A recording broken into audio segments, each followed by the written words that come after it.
नवाबों का शहर रामपुर है ये। यहाँ लोगों में प्यार और मिठास की खदान है। यहाँ ऐतिहासिक इमारतों का भंडार है।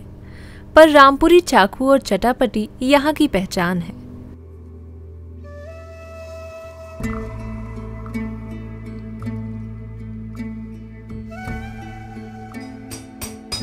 हमारे बाप दादा से चला रही है ये तो।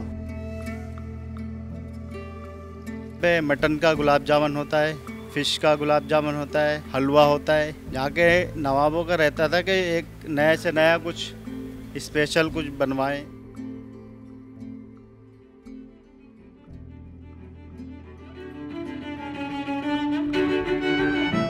वैसे गांधी टोपी का भी यहाँ से गहरा नाता है।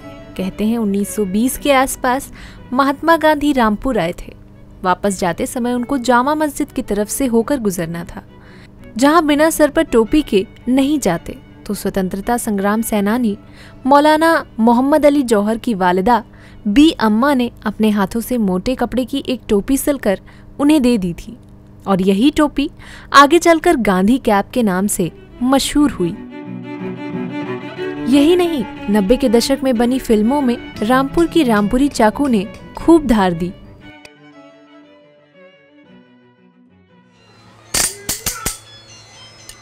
जानी ये रामपुरी है, लग जाए तो खून निकल आता है। अभिनेता राजकुमार का डायलॉग हम सभी को याद होगा। इसके अलावा भी कई और अन्य फिल्में हैं जिसमें रामपुरी चाकू का जिक्र किया गया है। बातें यूपी की टीम आज पहुंच चुकी है रामपुर देखने रामपुरी चाकू का जादू कि आखिर क्या खासियत है इसमें कि अभिनेता भी इस चाकू के कायल है। किसी जमाने में, उनके जमाने में तो ऐसा होता था जैसे ये ढलियों में दिख रही है। अंजना साहब ने, कमिश्नर साहब ने खुद ही देखी इस बात के चाइनीज छाया हुआ है। अब हमने जब चालू कराया, 1-1.5 साल हो गया मेरा ख्याल से चालू कराए हुए साहब को, तो 1.5 साल से ये काम चला रही है हमने। मैं हैरत में इस बात से हूँ कि मेरे पास बम्बई से एक वीडियो आई। उस वीडियो के अंदर मेरी नकल एक अंग्रेज़ कर रही है। तो मुझे तो हैरत ये हो गई कि अगर ये अंग्रेज़ बना रही है तो ये चीज़ बाहर भी जा सकती है। जब बाहर जाएगी, ये बनेगा, ज़्यादा होगा, लोगों को दिलचस्पी होगी कि ला भाई हम भी काम करें, सीखें। अब जब उस पर आगे को जाएगा ही नहीं, तो मैं तो बैठा हुआ साहब का आशीर्वाद से कर रही हूँ काम। ये हमारे देश की कला है। मैंने उस दिन ये अंदाज़ा लगा लिया कि हमारा ये देश का चाकू यहाँ से चुरा के अंग्रेज़ ही लेके जा रही है, चुरा के।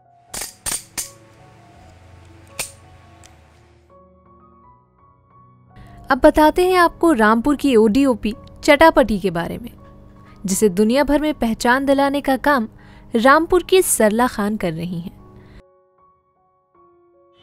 रामपुर की चटापटी जिसे आपने नई पहचान दिलाई है, क्या कुछ कहना चाहेंगे इसके बारे में? इसके बारे में हम ये कहना चाहेंगे कि सबसे पहले तो मैं आपको ये बताना चाहती हूँ कि अगर हिंदुस्तान में, पूरे हिंदुस्तान में चटापटी कहीं बनती है, चटापटी के कहीं कारीगर हैं, वो तो सिर्फ रामपुर में है। ये नवाब साहब जब 200 साल पहले रामपुर आए थे तो अपने साथ बहुत सारे आर्टिसंस लेकर आए थे, और उसमें चटापटी के कारीगर भी थे, जो कि नवाब मलका ज़मानी बेगम ने जिनको बहुत ज़्यादा आगे बढ़ाया। और उस नवाब मलका ज़मानी बेगम के बाद नवाब रज़ा अली ख़ान की वाइफ नवाब रफ़त ज़मानी बेगम ने इस काम की और इस कारीगरी को काफ़ी आगे बढ़ाया।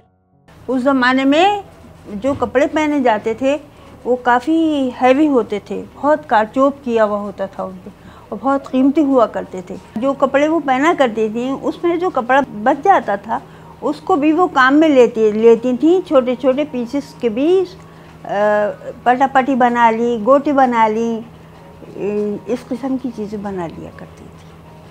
इस विलुप्त हुई कारीगरी को वापस दोबारा मुझे रिवाइव करने में मुझे बहुत ज़्यादा मेहनत करनी पड़ी, लेकिन हमने सोचा कि ये हिम्मत नहीं हारना चाहिए कि रामपुर की ऐतिहासिक कला, जो रामपुर की प्राचीन कला है, जो रामपुर में 200 साल पहले तकरीबन नवाब हामिद अली ख़ान साहब अपने साथ बहुत सारे आर्टिसंस लेकर आए थे, और वो लेकर आए थे। तो मैंने इसके बारे में जाके डीएम सर को, माननीय डीएम सर को अवगत कराया कि ये एक प्राचीन कला है, 200 साल पुरानी कला है, ऐतिहासिक कला है, और ये ख़त्म होने की कगार पर है। तो माननीय डीएम सर जो इस टाइम पे कमिश्नर सर हैं, उन्होंने इस चीज़ को फ़ौरन संज्ञान में लिया और उसके लिए फिर उन्होंने मुहिम स्टार्ट किया। बाद में फिर मुझे पता चला, या डीएम सर ने मुझे बताया कि ये इसको ओडीओपी में शामिल कर लिया गया और ये मेरे लिए एक बहुत बड़ा गौरव की बात थी। रामपुर के चटापटी की खूबसूरती एक बार देखने पर आप देखते ही रह जाएं। तमाम कारीगर इसको सजाने का काम करते हैं। वैसे इतनी खूबसूरत दिखने वाली ये चटापटी समय और मेहनत भी खूब मांगती है।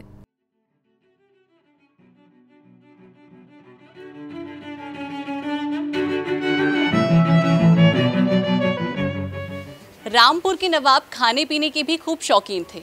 आपने बेसन, सूजी के हलवे तो खूब खाए होंगे, लेकिन रामपुर के नवाब अदरक, करेला, मिर्ची के हलवे खाने के शौकीन थे और इसी परंपरा को अभी तक संजोए हुए हैं महफूज अली खान। आइए इनसे बातचीत करते हैं और देखते हैं कि रामपुर का ये शाही पकवान आखिर किस तरह से बनकर तैयार होता है। सबसे पहले मैं आपसे जानना चाहूँगी कि जो ये रामपुर का शाही पकवान है, इसको आपने अब तक संजोया हुआ है।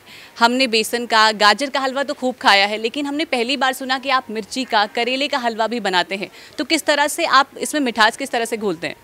देखिए, मिठास जो है ये हमारी दादा परदादाओं की देन है कि इसका एक हुनर है कि कड़वे को मीठा करना, मीठे को कड़वा करना, ये एक हुनर है। ये दादा इलाही है हमारा, पीढ़ी बाई पीढ़ी ये चला आ रहा है।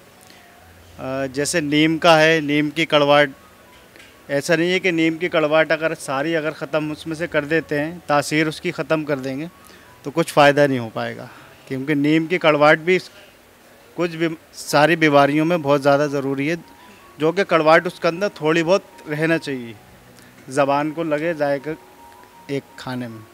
और जब हम देश और विदेशों में गए, ये चीज़ जब हमने वहाँ पे जाके तैयार करी और बनाई तो लोगों को वहाँ पे पसंद आया, तो इसी तरीके से नाम हम कमाते गए। फूड फेस्टिवल, रॉयल फेस्टिवल हमने करे बाहर जाके देश और विदेशों में, तो उसी से नाम उसमें मिल गया और लोगों को बहुत ज़्यादा पसंद आती थी। आज की हमारे इस वीडियो में बस इतना ही। अगर आप हमारी ये वीडियो फेसबुक पर देख रहे हैं तो पेज को लाइक ज़रूर करें। अगर इंस्टाग्राम पर देख रहे हैं तो फॉलो करना बिल्कुल ना भूलें। अगर यूट्यूब पर देख रहे हैं तो सब्सक्राइब और शेयर ज़रूर करें। देखते रहें और करते रहें बातें यूपी की। नमस्कार।